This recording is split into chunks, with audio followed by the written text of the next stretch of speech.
Hello and welcome to our next class session starting Unit 2. We are going to be translating algebraic or verbal expressions and equations. What does that mean? It is simply saying that we're taking words and word problems and turning them into math problems. It's very, very easy, and I put this nice little sleuth guy here so that you'll remember to look for the key words.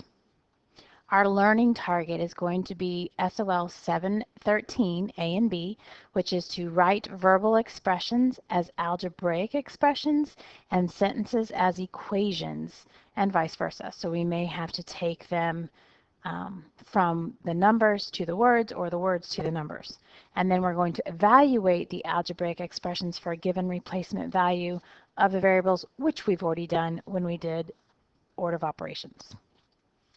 Okay, so let's look at our notes. If you look at page 2 of the packet that you were given on Thursday, or if you printed them offline, you can print them if you weren't in class, that's fine. If you look at, we're going to go through some equation vocabulary or expressions, some things you need to know that we're going to be talking about so you're familiar with these words. Our first word is variable. And what does it mean if something varies? That means that it can change. So this is simply in math, this is a letter that is used to represent one or more numbers in an expression, equation, or inequality. So these are three different things, and we'll go over what those are in just a minute. But an example of using a letter might be if we had 3 times v, or 3 times a number equals 9. We don't know what that number is, so this is what we're going to look at when we see algebraic equations that we have to solve. You're going to see them smooshed up together like that. Or you may see it written as 2 times a number, m, that we don't know, plus 7. That would be an expression because it doesn't have an equal sign. So again, it's just sticking that little letter here that we've got right here and here. Those are the variables. And if you want to break out a highlighter and highlight what the variable is, that's what's going to be important so you can label them. Another thing you need to know is a term. A term is a real number, a variable, or a combination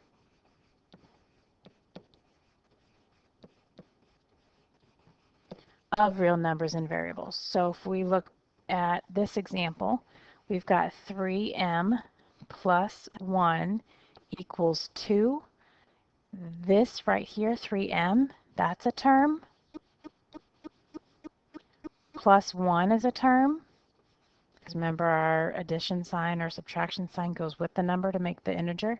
And then this 2 here is also a term. All three of those are their own separate terms. So a term is just kind of like pieces of the puzzle. If you want to put, it's the pieces that make the equation or the expression or the inequality, whichever one you're looking at. It's just those pieces. The next term is a coefficient. And you think about I have co-workers. We work together in the same school. You might have, if you think of co-ed, that means boys and girls working together or living a co-ed dorm like in college. That means that you have boys and girls living together in the same dorm. So co means together. That's what that co means. So if you think about the co, that is the number that is being multiplied.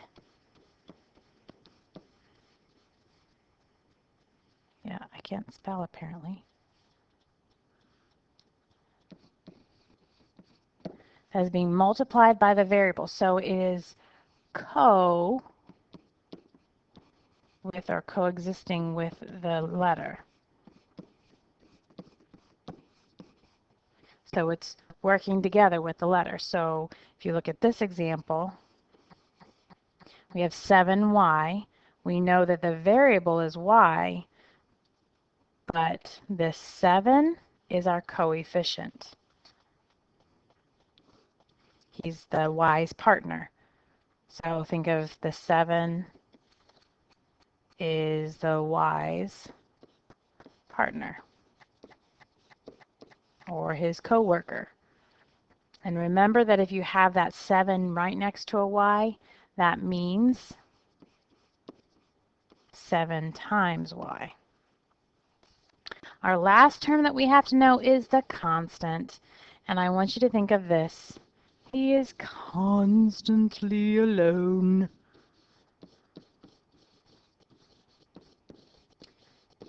And what that simply means, it's the term that does not contain a variable. No letters.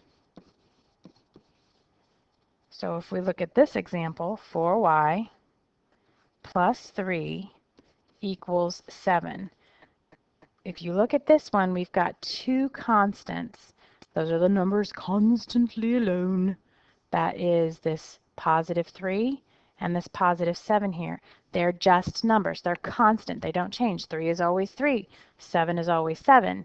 But 4 times y could change. 4 times y, if we put a 1 in there, it'll change. It won't change. But if we put a 2 in there, it'll change to 8. So that one's not constant. It doesn't stay the same because it depends on what our variable is. So a constant is constantly alone. It's the number by itself. Coefficient is the coworker to the letter, the number with the letter. Term are all those pieces that make up your equations. Variables, those are your letters. Okay, let's get to labeling these parts. So if you think of the parts, we had, better use my marker, not the highlighter. We had a coefficient. We had variables. We had terms, and we had constants. Let's remind you what these words mean. Coefficient, coworker. Those are the ones working with the letter. Variable is the letter. Terms are all those pieces that make up your equation or expression, which is what this one is. And a constant is the numbers that are constantly alone. They're just numbers. So if we look at this, we have negative 3 times y, or negative 3y, plus 7 plus 10. Let's start with terms. How many terms do we have? We have one term here with negative 3y. We have a second term here with plus 7, or a positive 7, and a third term here with a positive 10. Those are easy. We have 3 terms because there's 3 pieces. Another way to think of terms are those pieces that are separated by an operation sign. Now, let's think of, let me move this and change my color. Let's think of the coefficient, the coworker. Well, if we look at this, there's only one term that has 2 things in it, and that is this first one, negative 3y. So we're looking for the coworker to the letter. The coworker in this case would be the negative 3. So that is our coefficient, and that is a very fancy word for simply that is the number with the letter. The letter, remember, changes, so we call it our variable because it can vary depending on what we name it. And then the last thing that we need to know is our constant, the constantly alone numbers, and that would be these two are both constants because they're not going to change.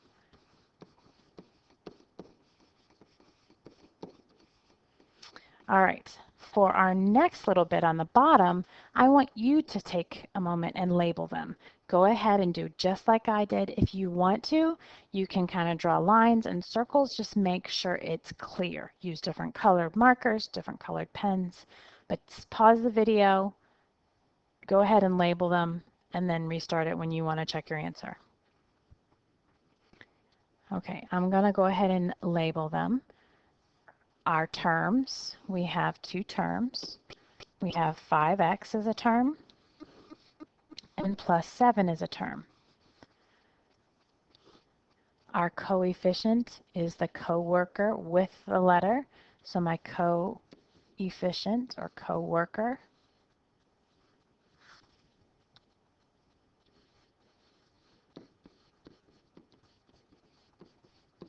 is my 5. The letter can change, so that is my variable. And then my constantly alone number, or the number that's not going to change, it's constant, is my positive 7. So that's what yours should look like if you labeled all of your parts. Hopefully you did.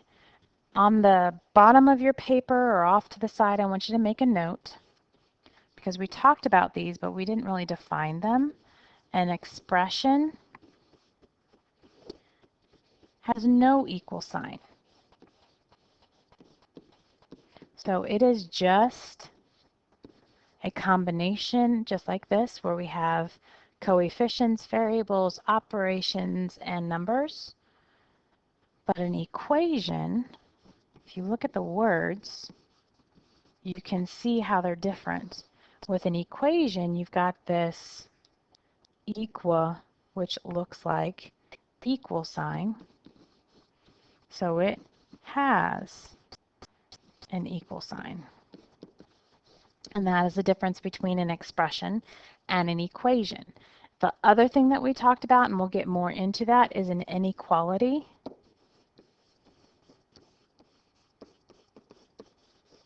And that has greater than, less than, greater than and equal to, or less than and equal to in place of the equal sign.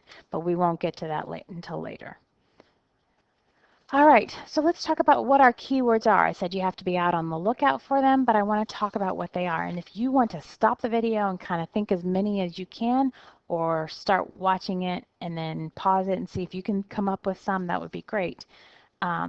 Here's some words, and I'm going to change my pen so that I can write really little so we can fit as many as possible on here. All right, so addition, some things to look for that mean addition are add, or added to. If you see that, that means you're going to be adding. You put a plus sign with it. Plus, I just said that. We also have sum, that if you remember back to elementary school, you talked about finding the sum all the time. Or in all, that's another favorite one from elementary school. How much do we have in all? All together. Or together, either one. That means to add. If we say increased by,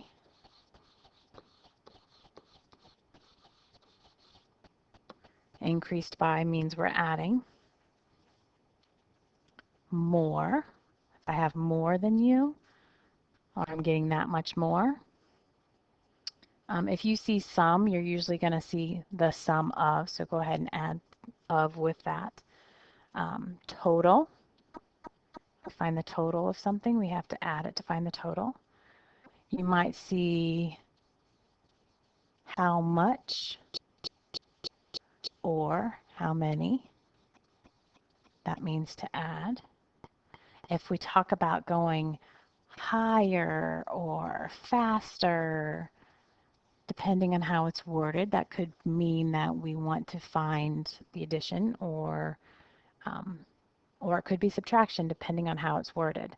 And then the last one, if you're thinking about money, if I deposit money into my bank account, I have to add. So those are all things that kind of trigger you to know that you have to add.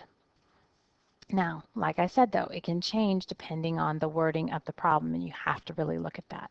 So let's scoot down here, and we're going to look at subtraction because it's the opposite of adding, so we put it on the bottom.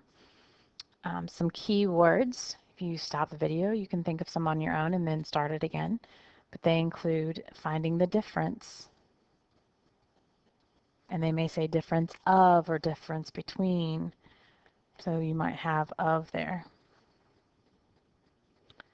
What about when we did battle boxes and we said how much more or how many more? You might see that. If it's reduced by,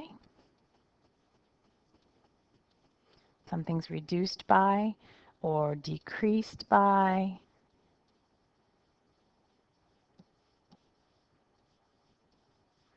I've also seen it as diminished.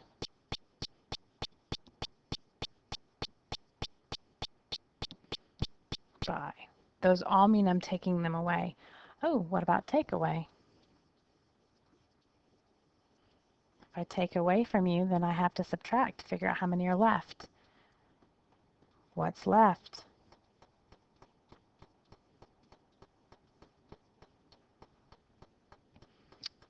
If we're talking about time and we're racing, and I say they were 3 seconds faster, then you would subtract to find out what their time was, but that's only with time.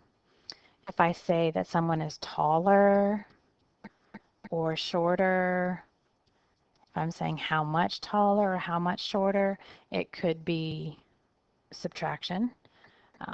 If I have fewer or less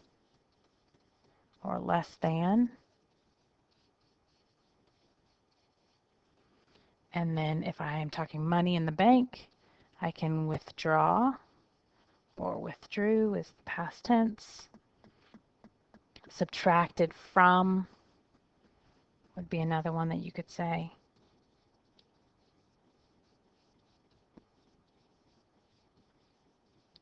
All of those are words that clue you in that you're going to be subtracting. So let's keep going. We're going to move on to multiplication. I'm going to change the color up a little bit just for our eyes' sake. All right, so for multiplication, you have your standard multiplied by or multiplied. What about times? If I multiply, I can sometimes times them. The product of,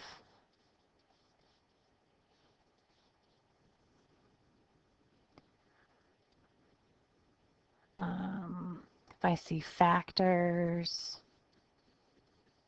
or factors of,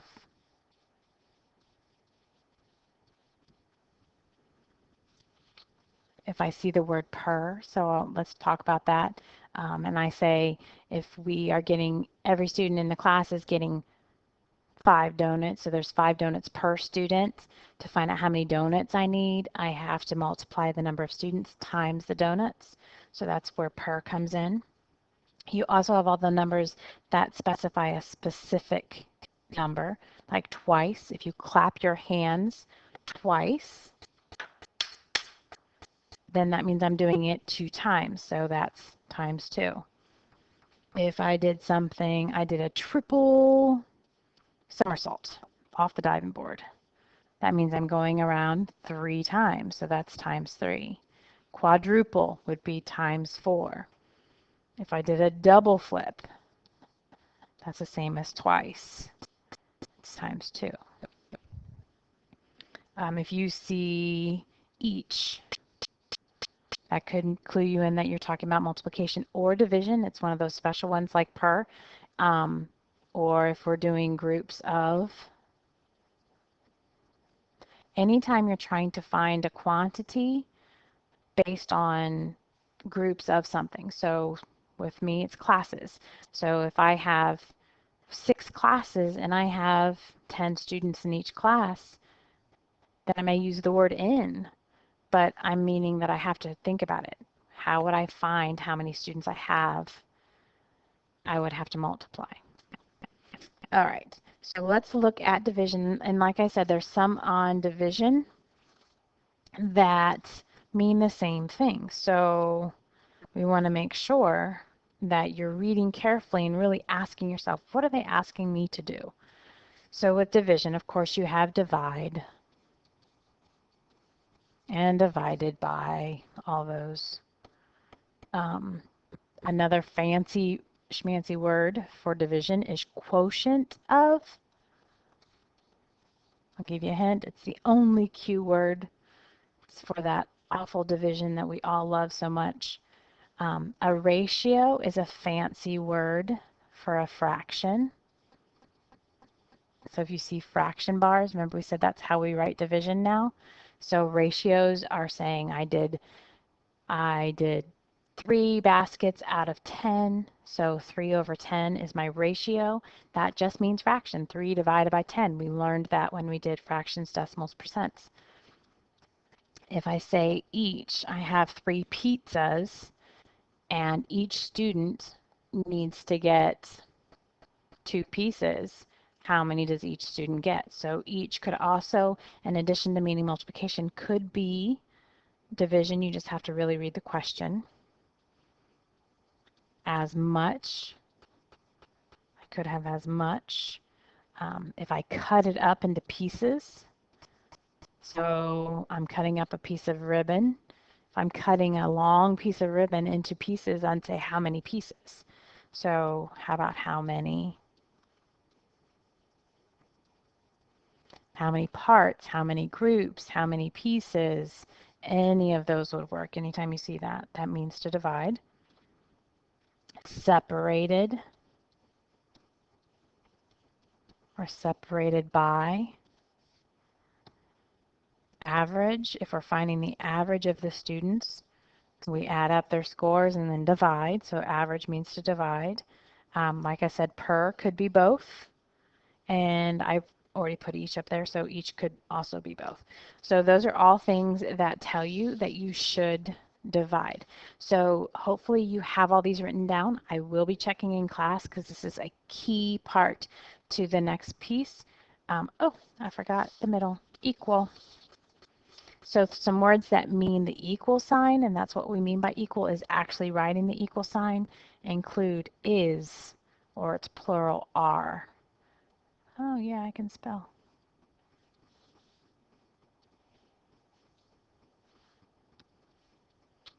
Was, and its plural, were. Totals. Usually that means addition, but it could, depending on how it's worded, mean something else.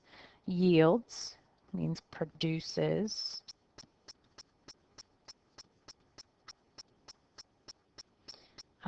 Gives or got. Will be or equals. All of those are things that clue you in to write an equal sign. And when we move into the actual notes of what we're doing, you'll understand what I mean. So take a minute. If you haven't had a chance to copy all these down, please pause the video, make sure you have them all down, because this is going to be critical when we're moving into our algebra unit. Okay, if you look at your next page of notes on page 4 of your Unit 2 notes, at the very top, we're talking about one step. This means one operation. So that one operation could be multiplication, it could be division, it could be addition, it could be subtraction, but it's only one operation in the problem that we're going to be undoing or looking for. When you're translating statements, it's important that you know the order of the numbers and letters is very important. So it's important that you keep the numbers in the same order they're given to you, unless, and I'll explain, there's a certain time that you wouldn't. Okay, and we always read left to right. So we're going to write the numbers the same way, whoops, from left to right. That means this way. So there's one thing I want to caution you, and if you look here at this nice, beautiful star I put here so you wouldn't miss it, highlight it, use color, something to highlight it out for you. You need to watch out for words that tell you to flip the order. So when there's no flip words or no trigger words, then you just write them left to right, how they're given to you. However, if you see these two flip words, then you need to change the order of the terms. That means the number or variable that's given to you first goes to the back of the problem, and the number that's given to you in the back of the problem goes to the front. And those two trigger words are than and from. There's only 2 of them, so you should be able to memorize them. All right. And when we see those flip words, I want you to get in the habit of drawing this crazy crooked arrow over the top of the word to help you remember. All right, so our hints. Number one, I didn't write this on there, but I want you to write it. I want you to circle the keywords. And the keywords are those operation words that we just went over.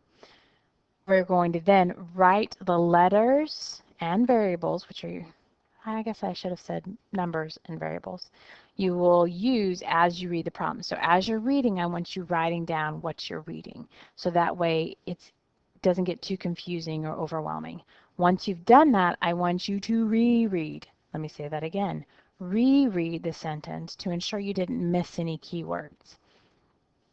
When you're writing multiplication in algebra, the coefficient and the variable are always written next to each other without any sort of symbols. So if we have the product of, you don't have to write this down, but if we said the product of 4 and y, then we would simply write it 4y. You don't write 4 times y because it looks like 4 times x times y. We can't use that anymore, so don't do that. We're just writing 4y. You don't even have to put the dot. Okay, so if we look at our example down here, our one example we give you, we have 5. Notice that as I read it, I'm writing what I read. 5 more, that's a keyword. That means to add. Than, bling, bling, bling. That's a flip word. So than is a flip word, so I'm going to come back and do my little fancy arrow to help me remember. I got to switch the order. 5 more than a number. I don't know what that number is. What do I use in place of something I don't know? A variable. So I'm going to use the letter N because it's a number. It starts with N. Is, if you look back, means an equal sign. It is that. That's equal to. And 12. I know that's the number 12. So then, as you can see, as I read through it, I wrote exactly what I read. Now that I've done that, I'm going to reread the sentence to ensure I didn't miss any keywords.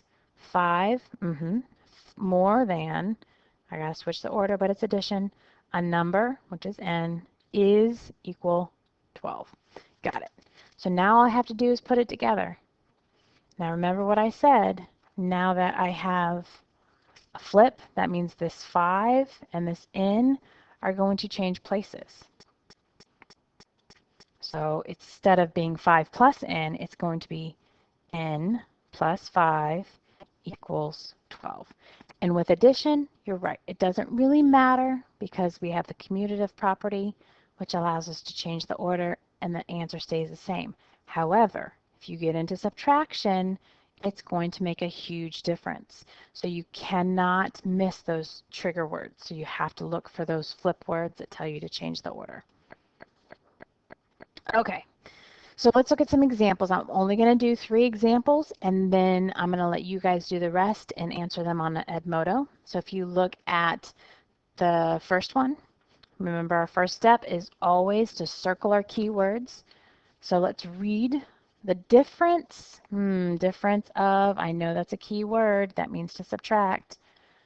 6, got it, and R. Is a keyword. That means my equal sign, 25. Okay, so now all I have to do, I don't see any flip words, so I'm just going to write exactly how it's given to me. The 6 came first. I know the operation is subtraction. Then I'm going to put my R in, my equal sign, and the 25.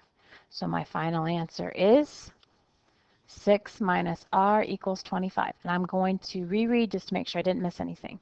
The difference of 6 and R, 6 minus R, difference, yep, is 25, equals 25. Yep, I've got it. All right, let's do number 2.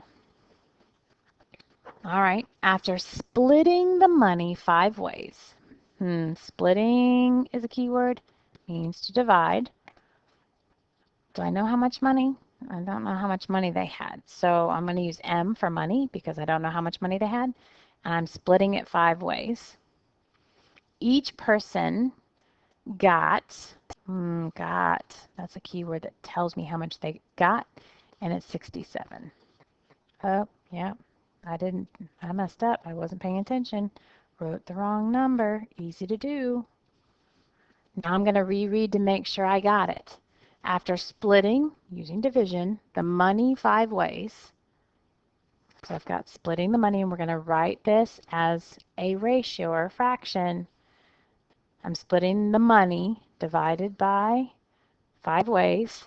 Each person gets $67. So my final answer is going to be written as a fraction. The money split or divided into 5 ways. Each person gets $67. So is it wrong to write m divided by 5? No, but you're in algebra or pre-algebra now, so we're going to make sure we're writing it how you're going to see it on your problems. All right, let's jump down. We're going to do number 3. I was going to do number 7, but we'll jump down here and do number 3, and then we'll jump down and do number 7. Okay, so 7 less, let's see, 7, I know 7. Less is a keyword. That means if something's less, I'm going to subtract. Ooh, than, I know what than is. That's one of my trigger keywords that I know I've got to flip. Whoops. I got to flip the order. So 7 less than a number. I don't know what that number is, so I'm going to use n. Is equal to 15. So now look at what you have. 7 less than a number. So if I'm less than a number, I have to write that number first. So the number minus 7 is 15. So that's how simple it is. You have to watch for those keywords. Use the notes as you're doing this. So as you're taking your quiz on Edmodo, I want you using that note page that we did that has all the words. If you look down at number 7, again, we're just going to read it, record what's critical, and then we'll move on. So 14, I know 14. Taken, if something's taken from me, I'm going to subtract because I don't have it anymore. From, another trigger word, I got to change the order. 20, I know that number. Will be, I know that's going to equal J. Okay, so again, I have a trigger word, so I have to reorganize my numbers and letters. 14 taken from 20. So I got to start with 20 because I can't take anything from something if I don't have that first. So 14 taken from 20 means 20 minus 14 equals J. All right, you are going to do 4, 5, and 6. These are all one-step equations, so they're only going to have one operation. So that operation, like I said, could be addition, subtraction, multiplication, or division, but there's only one. If you move on to the back side of your notes on page 5, we now have 2-step. That means 2 operations. Most of the time, I should say almost all of the time, your 2 operations are going to be a combination of multiplication and division with addition or subtraction. So you're not going to see multiplication with multiplication. You're going to see just, either multiplication or division and then either addition or subtraction. So you're looking, making sure each one has 2 operations. This first one is a joke because it's only got 1. But you could go ahead and solve that one. That's not going to hurt you. Twice means times 2. As many points. I don't know how many points. As Bob. It's Bob's points. We can use B or we can use P. Would be equals 18. So twice as many means multiplied. So I'm going to write 2 times his points, or 2P is equal to 18, or would be 18. So remember, with multiplication, and we have a coefficient and a variable, there's nothing in between them. They're smushed together so they can work hard together. All right, so let's look at number 2. Number 2 has, let's read through it, 20 times a number less 10. I don't see any keywords there that show an equal sign, so this would be an expression. So as we read it, let's write what we have. 20 is the number 20 times. Oh, I know times. That means multiply. A number. Don't know what that number is. Use n. Less. If I have less, I have to subtract 10. Okay, I don't have any words that tell me I have to flip the order, so I'm just going to write it the exact way it's given to me. I have 20 times n, but I'm not going to write that dot. I'm just going to write 20n, and then less 10. So I just subtract 10. So it's that simple. We're going to do number 3, and then I'm going to let you guys do the last ones on your own. So if you look at number 3, we have 11 more. I know if I have more, I got to add. Than is one of those flip words. 3 times a number. So I know times. Times means to multiply, and I know the number 3. It's a constant. I don't know what that number is, though, so I have to write an n. Is means my equal sign, and then 17 is a constant, so I know that. So now I do have to switch the order, but we have to make sure we keep that 3 times a number because that's a coefficient and a variable. So we have to keep them smushed together. That is a term, so we got to keep that puzzle piece together. So we have 3n, my puzzle pieces together. We're going to have addition, but because I have these two have to change the place because I have that flip word in there. So we have 3n plus 11 is equal to 17. All right, you're going to be doing 4, 5, 6, and 7 for your Edmodo quiz. As I said in the notes, take your time. Read it, reread it, look for those keywords, circle those keywords, use color, think through what it's saying. I have 11 more than 3 times a number, okay? I got 3 times a number, but I got 11 more than that, so I got to add 11 to that. And I know the answer is 17. It's going to equal 17. So it's reading through it, kind of translating it, dissecting it, being a sleuth, being a clue finder. So you've just earned your detective badge, and you're going to go on that quest for mathematical knowledge. Good luck, and I will see you guys on Tuesday.